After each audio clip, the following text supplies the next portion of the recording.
Bienvenidos a Economía en Breve, lo que necesitas saber para estar bien informado del acontecer económico. Mi nombre es Mario Correa y este es el primer programa de esta serie que corresponde al 24 de octubre del 2016. Antes de comenzar, me gustaría compartir con ustedes como frase de la semana esta del gran escritor Mark Twain.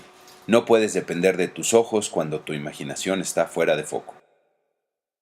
Comenzando con el comportamiento de los mercados financieros, el tipo de cambio durante la semana presentó una apreciación importante como puede verse en esta gráfica, pasando de niveles por arriba de los 18.80 a niveles para terminar la semana de 18.61 pesos por dólar.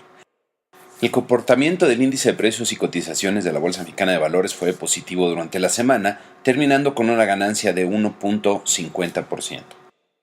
Los mercados accionarios más importantes del mundo también tuvieron una semana positiva, como puede verse en estas dos gráficas. Del lado izquierdo está el promedio ponderado de los índices más importantes que están indicados allá abajo. La ponderación corresponde a su valor de capitalización. Del lado derecho es un promedio simple. En ambos casos se puede ver que hubo incrementos importantes. Si tomamos el promedio ponderado fue de 0.70%, una buena ganancia durante la semana. Vale la pena comenzar echando un vistazo a las perspectivas que se tienen en la actualidad. Hace unas semanas, el Fondo Monetario Internacional presentó su World Economic Outlook, donde realiza un diagnóstico de la situación de la economía mundial y presenta sus perspectivas para el futuro. En lo general, el fondo espera un escenario de crecimiento bajo sujeto a un elevado nivel de incertidumbre. Advierten que el descontento político derivado de la falta de crecimiento genera presión global para adoptar políticas populistas anticomercio. En la tabla se presentan las perspectivas de crecimiento para este año y para el que sigue por parte del Fondo Monetario. Resaltadas en verde están aquellas economías y regiones que presentan una aceleración del crecimiento durante el 2017, mientras que las que tienen un fondo anaranjado son aquellas que están desacelerando. Para la economía de Estados Unidos se esperaría para este año un crecimiento de 1.6%, que es relativamente bajo, pero para el 2017 se estaría contemplando un crecimiento de 2.2%.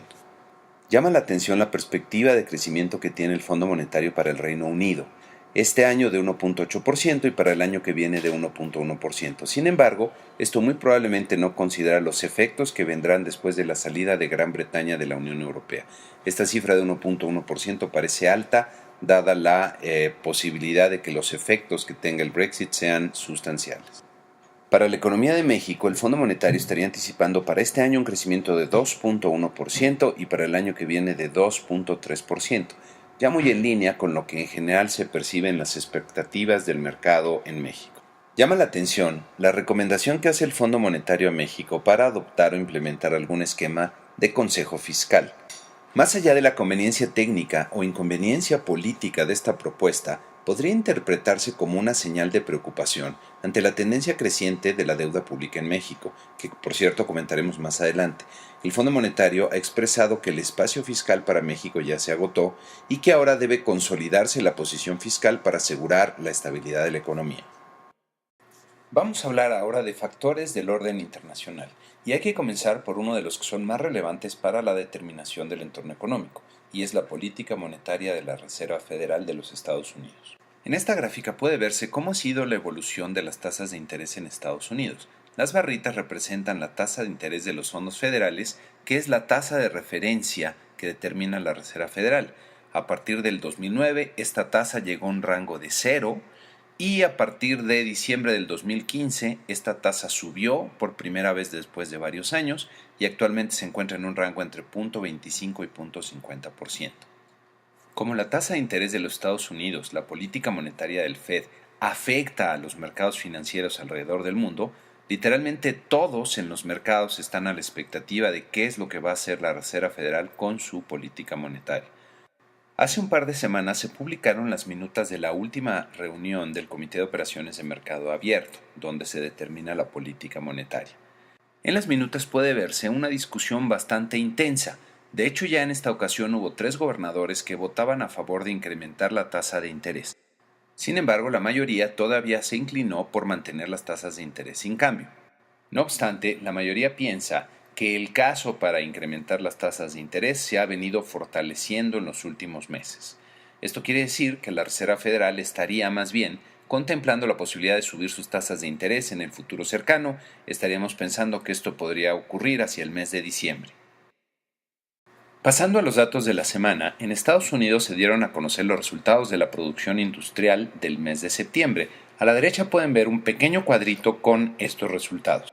Luego de caer 0.5% en el mes de agosto, en el mes de septiembre se registra un crecimiento marginal de 0.1% que queda ligeramente por debajo de lo que estaba esperando el promedio del mercado. En la gráfica puede verse con la línea azul el desempeño de la producción industrial en su variación anual. Esto quiere decir septiembre respecto a septiembre del año anterior está registrando una caída del 1%, aunque como pueden ver hacia finales del año pasado, la tasa de caída llegaba a más del 2%, por lo que se ha venido recuperando de forma gradual. La utilización de la capacidad instalada, que son las barritas en la gráfica, tiene un comportamiento bastante estable en el mes de septiembre, manteniéndose en un nivel de 75.4%, ligeramente por debajo de lo que estaba esperando el mercado, pero muy parecido al mes previo. El siguiente indicador relevante de la semana, todavía en Estados Unidos, fue la inflación al consumidor del mes de septiembre, que registró un crecimiento de 0.3%.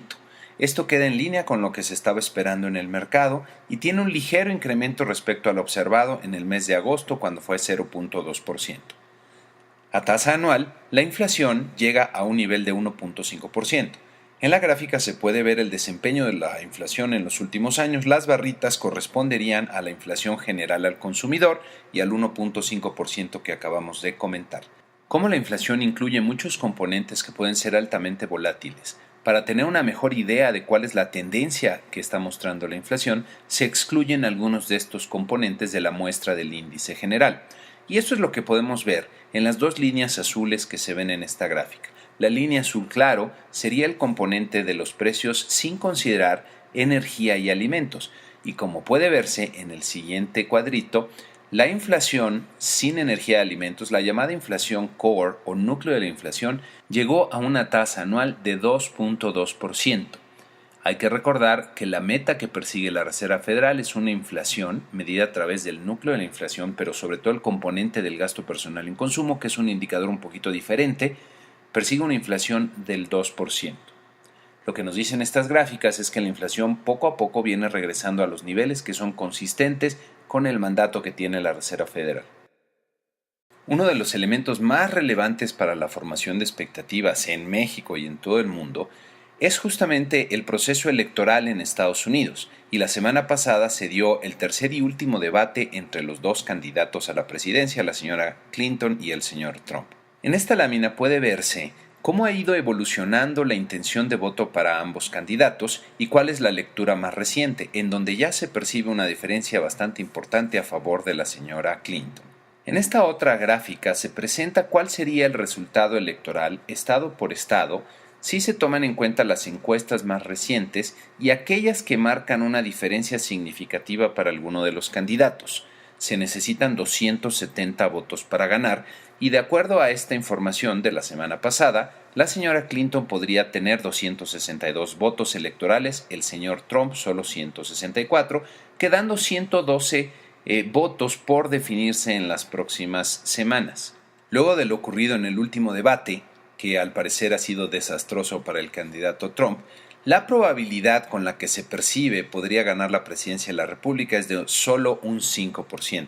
Hay que recordar que esta probabilidad llegó a estar por arriba del 40%, mientras que la probabilidad que se le asigna a un triunfo de la señora Clinton es del 95%. Pasando ahora a la economía mexicana y a los indicadores relevantes más recientes.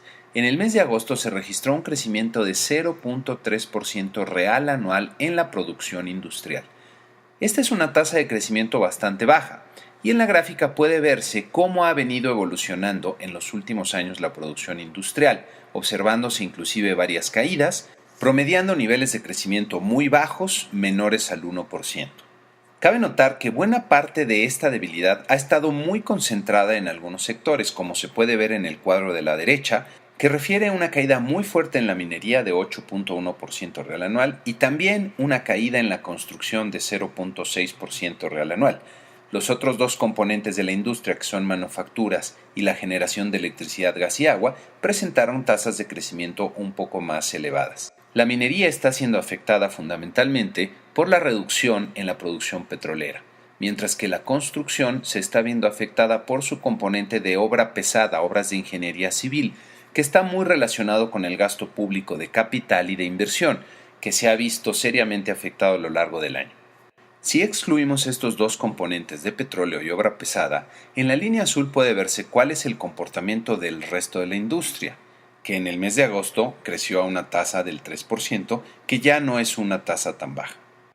Durante la semana se presentaron también las minutas de la última reunión de política monetaria de Banco de México.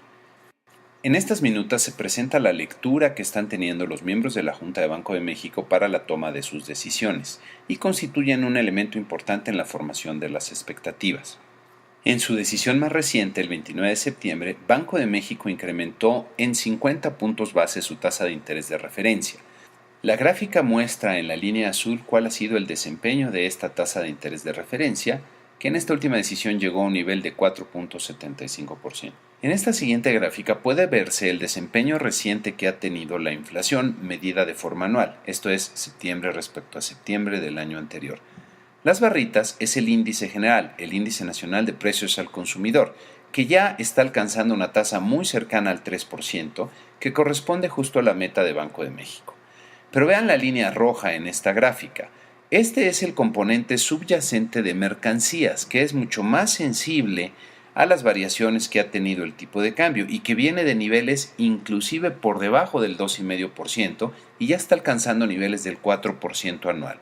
Otro comentario importante procedente de las minutas es el que se refiere al comportamiento del tipo de cambio en México.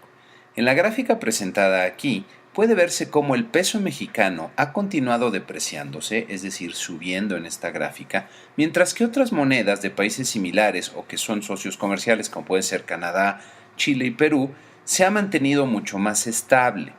Esto quiere decir que el peso mexicano ya no se ha estado comportando tan en línea junto con las otras monedas debido a factores externos. Banco de México lo que refiere es que son también factores internos los que explican parte de este comportamiento del tipo de cambio. Y entre los factores internos que explican esta debilidad que ha tenido el tipo de cambio, destaca desde luego la preocupación por el debilitamiento que ha habido en las finanzas públicas, especialmente con el crecimiento de la deuda pública. En esta gráfica puede verse lo que sería la definición más amplia de la deuda pública, que sería el saldo histórico de los requerimientos financieros del sector público como proporción del PIB. Y como puede verse, de niveles menores al 30% por ahí del 2007, hemos venido incrementando estos niveles de deuda hasta llegar al 50% del PIB estimado para este año. Esto representa un factor de preocupación porque eventualmente podría comprometer la estabilidad de la economía. Y de ahí que Banco de México llame una y otra vez a fortalecer el marco macroeconómico. Desde luego, la Secretaría de Hacienda tiene también claro que tiene que fortalecer este marco macroeconómico, tiene que regresar a una posición fiscal más sólida y lo que esto implica es detener el crecimiento de la deuda pública, que esto es más o menos lo que están planteando hacer para el 2016 y el 2017. Sin embargo, la tendencia de crecimiento que ha tenido la deuda pública pareciera ser ya un factor de preocupación para los mercados, que se está viendo reflejado, entre otras cosas, en la depreciación que hemos visto en el tipo de cambio a lo largo del último año. El siguiente evento relevante de la semana fue la aprobación por parte de la Cámara de Diputados del proyecto de ley de ingresos, que pasa ahora al Senado para su aprobación final. La Cámara realizó una serie de cambios a la propuesta original presentada por Hacienda. Por un lado, en cuanto a los supuestos macroeconómicos, se modificó la expectativa de tipo de cambio de un promedio de 18.20 pesos por dólar a 18.62 pesos por dólar. Para la plataforma petrolera, esto es la producción de petróleo diaria, se incrementó de 1.928 a 1.947 millones de barriles por día. Adicionalmente, están estimando tener ingresos tributarios adicionales a los que plantea Hacienda por cerca de 10,000 millones de pesos. E ingresos no tributarios también superiores en 23.991 miles de millones de pesos. Visto de forma simplista, estos cambios podrían considerarse como la eliminación de los posibles colchones, de los márgenes con los que contaba la propuesta presentada por Hacienda para generar mayores ingresos públicos. Si la intención de la Cámara fuera que estos ingresos adicionales que se están obteniendo al cambiar las estimaciones se destinaran a detener el crecimiento de la deuda pública, podría considerarse una muy buena noticia. Sin embargo, falta todavía el proceso de aprobación del presupuesto, que está por completo en la Cámara de Diputados. Si al final del día terminamos viendo que estos ingresos se destinan para justificar mayores niveles de gasto y ello sigue poniendo en riesgo la estabilización de la deuda, entonces podría ser una muy mala noticia para el futuro de la economía y para las perspectivas de los próximos años. Hay que recordar que las principales agencias calificadoras ya pusieron en perspectiva negativa la calificación de la deuda soberana de México. Lo que esto quiere decir es que si no perciben un cambio en la trayectoria de la deuda pública, muy probablemente estarían bajando la calificación de esta deuda, y esto sería algo bastante negativo para la economía mexicana. Ya para concluir, tendríamos lo que viene en el horizonte, cuáles son los indicadores y los eventos más importantes de la siguiente semana, del 24 al 28 de octubre. Y comenzaríamos el lunes 24, donde hay datos importantes para México, destacando la inflación de la primera quincena de octubre, que permitirá ver qué tanto se están cristalizando las presiones derivadas del tipo de cambio sobre el comportamiento de los precios. También tendremos la tasa de desocupación del mes de septiembre. Para el martes 25 se publicarán, también en México, las cifras de las ventas comerciales del mes de agosto. En los últimos meses hemos visto cierta fortaleza en el gasto del consumidor, en el consumo en general, por lo que estos indicadores serán relevantes para ver si esa misma percepción de fortaleza en el gasto del consumo continúa vigente. Para el miércoles 26 también tendremos datos importantes en México, destacando, y este quizás sea el dato más relevante de la semana, el IGAE del mes de agosto. El IGAE es el indicador global de la actividad económica, es lo más aproximado que tenemos al PIB, al Producto Interno Bruto medido de forma mensual, por lo que es un buen indicador de cómo viene la economía. Normalmente ya contamos con información de la parte industrial, que es más oportuna, por lo que en esta ocasión habrá que ver la parte de servicios, que representa 2/3 partes de la economía, y que veremos cómo viene en el mes de agosto. Adicionalmente tendremos también las cifras de balanza comercial del mes de septiembre, en donde habrá que buscar señales de cómo está cambiando la exportación y las importaciones, ya que esto suele ser un reflejo de el ritmo de la actividad económica en Estados Unidos, lo que afecta a nuestras exportaciones, o del ritmo de actividad económica interna en México, que tiene un efecto sobre las importaciones. El jueves se publican datos en Estados Unidos de las órdenes de bienes durables correspondientes al mes de septiembre, que es un indicador quizá no de los más importantes, pero que pudiera llegar a tener alguna influencia sobre el desempeño de los mercados, dependiendo de qué tan diferente salga de lo esperado.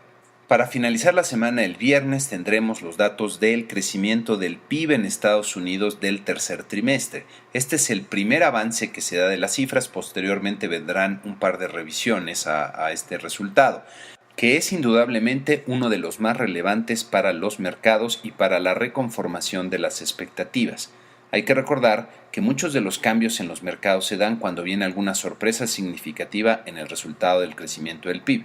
En México se tendrán los resultados del informe de finanzas públicas del mes de septiembre, y aquí habrá que ver cómo viene tanto la recaudación como el nivel del gasto. Seguramente observaremos nuevas caídas en lo que se refiere al gasto de capital, al gasto de inversión, y estaremos pendientes a ver si la recaudación sigue creciendo a un buen ritmo. Y con esto terminamos este primer programa de Economía en Breve. Espero que la información les haya resultado de utilidad. Si tienen algún comentario o sugerencia, aquí estoy a sus órdenes. Este es mi correo electrónico personal, marioacorream@gmail.com. Que tengan un excelente día.